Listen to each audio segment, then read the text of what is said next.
Stanley and Arthur helped mix a giant batch of cookie dough.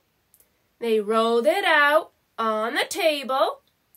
Then Pete pulled up a chair. "Stanley, would you climb up here and fall on the dough again?" "Okay," said Stanley. "But does it have to be face first this time?" Pete grinned and shook his head. Stanley got up on the chair. He took a deep breath and fell backward. "Perfect," said Pete.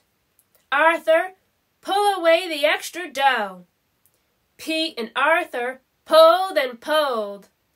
Then they helped Stanley stand up. On the table lay a gingerbread boy. It was 4 feet tall, about a foot wide, and half an inch thick. "Just like you," Arthur told Stanley, "only good-looking." The cookie looked even better when it was baked and decorated. "Wow," said Stanley. "This might sound weird, but I want to take a bite of my head." "Not now," said Pete. "We have 3 dozen kid-sized cookies to make." The next morning was the food fair. The lamb chops walked down Main Street.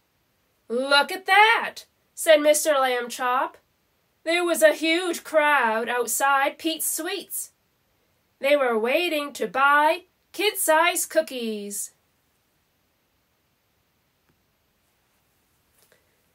But there were 2 cookies that weren't for sale.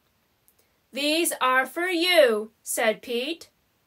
"Thanks for saving the day." "I always knew I had the sweetest boys in the world," said Mrs. Lamb Chop. The boys groaned and took a bite.